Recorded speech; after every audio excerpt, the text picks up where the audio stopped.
The back door slammed. Hard. Too hard.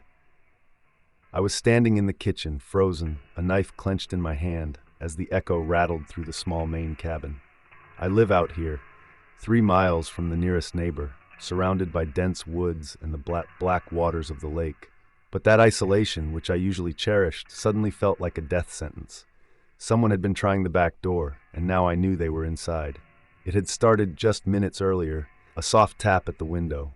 I thought it might be a branch, blown by the wind, brushing against the glass. But then came the knocks, harder, deliberate, and my stomach dropped. I wasn't imagining it. Someone wanted in. Someone wanted me. I dropped to the floor, pressed myself against the counter, and tried to make myself invisible. My phone had no service, of course, and the adrenaline made my fingers shake so badly I almost dropped the knife. The cabin was quiet except for the soft creak of the living room floorboards, and my heart pounding in my ears. I tried to tell myself it was a prank, a hunter, someone who had mistaken the cabin for another, but the certainty and the sound of the door said otherwise. A shadow moved across the kitchen, deliberate and calm. A man stepped fully into view, tall, broad-shouldered, dressed in dark clothing that blended with the dim interior. He didn't yell. He didn't demand anything. He just watched, slow, patient, like a predator stalking a cornered animal. And then I saw him. A second shadow at the front door, just beyond the small hall. 2 of them. My stomach dropped. They hadn't rushed in, hadn't forced the door. They had waited. They had watched. I backed toward the bedroom, clutching the knife like it would somehow make me invisible, my breath shallow, ragged. The first man started up the stairs, his boots thudding softly on the hardwood. The second circled the kitchen, hands brushing the counters, listening, taking note of everything. I had no escape, no phone, no weapon besides a blade I barely dared lift. Then I saw the window. My chance. I crawled to it slowly, heart hammering so violently I thought it would burst. The cold air hit me as I pried it open. Outside, leaves swirled across the lawn, painted gold and rust in the fading sunlight. It was far enough to run, but I had to move carefully or make a noise that would give me away.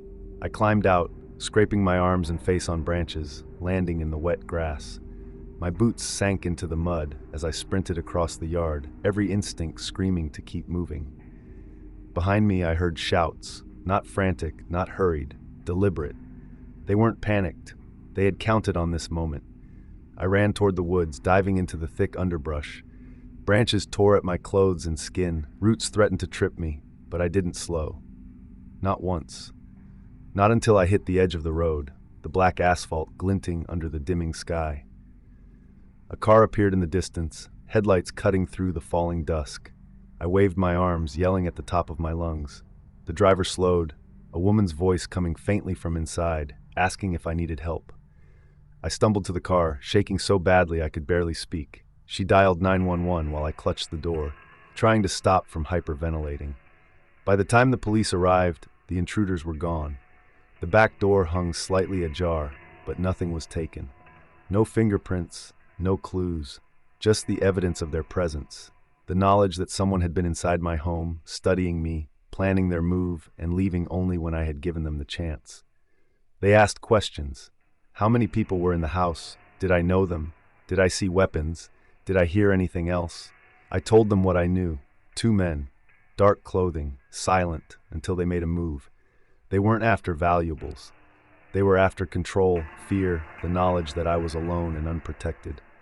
I stayed with a friend for the next several nights, unable to sleep in my own home. I thought about the layout, the way the kitchen connected to the deck, the bedroom window, the path to the road. Every inch of the cabin was memorized. Every potential hiding spot, every escape route, every window. I realized then that this was their game, learning it all before making a move. Weeks later, I learned that there had been a string of break-ins along Blackwater Road that fall. Isolated homes, empty cabins, sometimes residents present. Nothing was ever stolen. Nothing was ever reported taken. Just the invasion. People reported hearing footsteps, doors opening, whispers, shadows moving in rooms they thought were empty.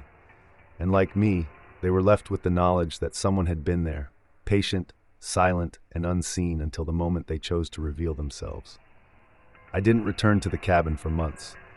When I finally did, I changed every lock, installed motion sensors, and carried a firearm for the first time in my life. I moved furniture so that I could see every entrance from every room. I kept my phone near me at all times.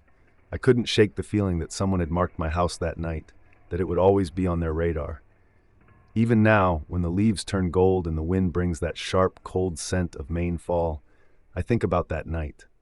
I picture the two men standing at the edges of my property, waiting, patient, watching, silent.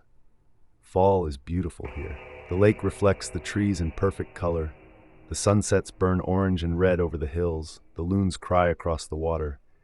But beauty can lull you into a sense of security, a sense that isolation is peaceful. Isolation is dangerous. Isolation makes you a target. I still check the doors 3 times before bed. I still listen to the wind in the trees. I still imagine the shadows moving at the edge of the property just beyond the tree line. And I know that if I had hesitated for even a second, if I had tried to face them instead of fleeing, I wouldn't be telling this story. Someone was in my house that night, and they were patient, and I know they'll be back.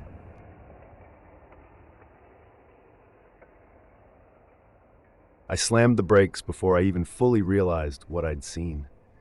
A man, or maybe more than one, was crouched in the middle of the road, silhouetted by the late afternoon sun that spilled through the thinning maple trees. His arms jerked toward something small and dark in the grass. I couldn't make out what it was, but instinct told me it wasn't good. I hadn't meant to be out this late.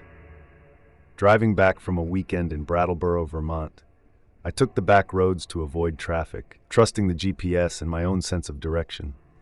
The fields here stretched wide, dotted with pumpkins, hay bales, and red barns fading into the horizon. Fall in New England is picturesque, romantic even, perfect for Instagram. But beauty doesn't protect you from the people hiding in it. I sat in my car, heart hammering, watching. The man looked up, and even from 50 feet I saw the way he froze. He had caught me watching. My instinct screamed to put the car in reverse and leave, but a part of me wanted to see more. My mind tried to rationalize. Maybe he was helping an animal.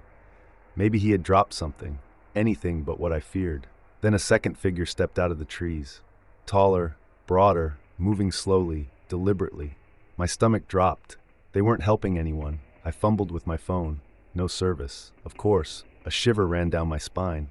I tried to calm myself. Maybe if I stayed still, they wouldn't notice me. But it was too late. The first man straightened, glanced directly at me, then waved.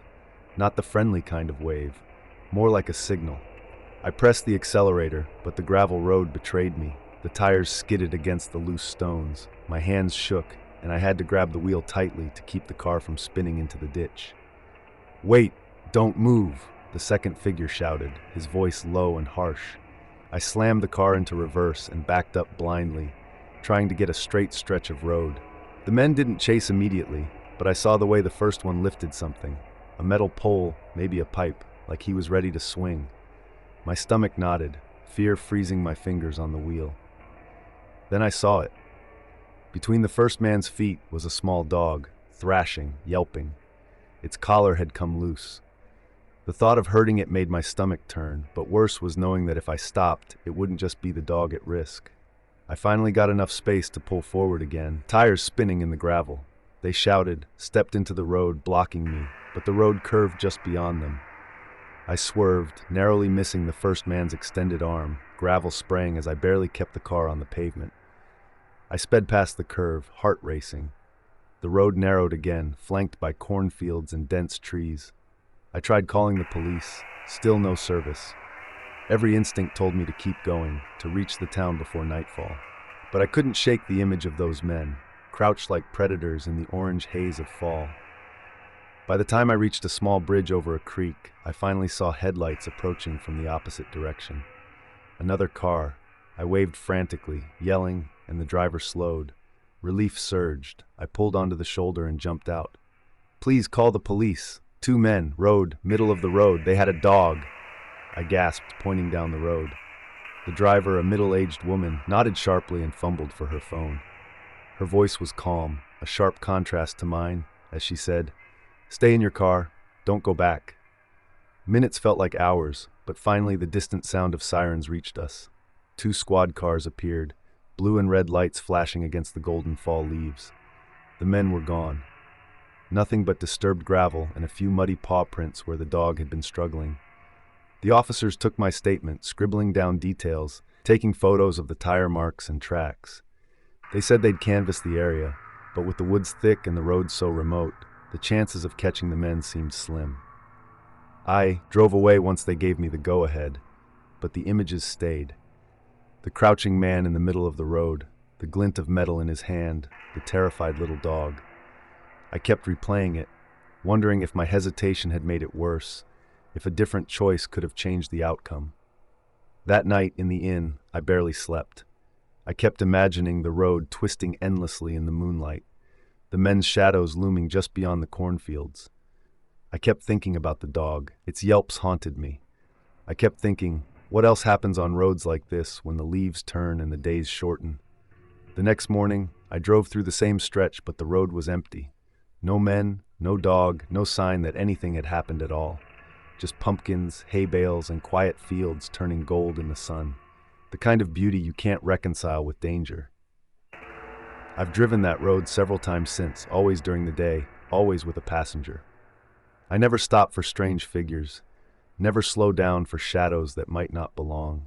I still think about calling it the Harvest Road, but the name feels wrong. There's nothing sweet about it, nothing festive.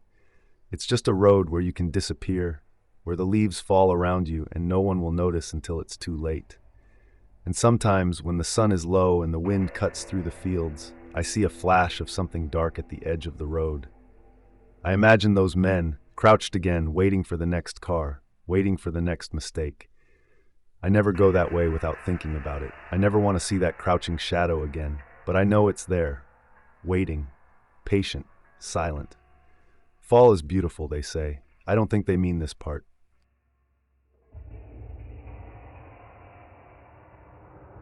I knew someone was following me long before I saw the footprints. The woods were too quiet for a late October afternoon in New Hampshire. No wind, no birds, not even the rustle of leaves except for the soft, steady sound behind me. At first I tried to tell myself it was my imagination or an animal off-trail, but the rhythm matched my own gait. When I slowed, it slowed. When I stopped, it stopped. That was the moment I knew turning back wasn't an option. Whatever, or whoever, was out there had chosen to follow me, and something in my gut told me walking toward the trailhead would only bring me closer to them. I'd come to Pine Hollow Loop for a quick hike before sunset. Nothing more. I'd checked the weather, packed a small bag with water, a flashlight, and a first aid kit, told the owner of the inn where I was going. Everything seemed perfect for an hour of wandering through the fall foliage, but that confidence evaporated the second I heard the sound behind me. The footsteps came again, a single crisp crack of leaves, and I snapped my head back so fast it hurt. Nothing. Just red and gold maples pressed together so tightly they turned the trail into a tunnel. But I knew I hadn't imagined it. The sound had been too sharp, deliberate.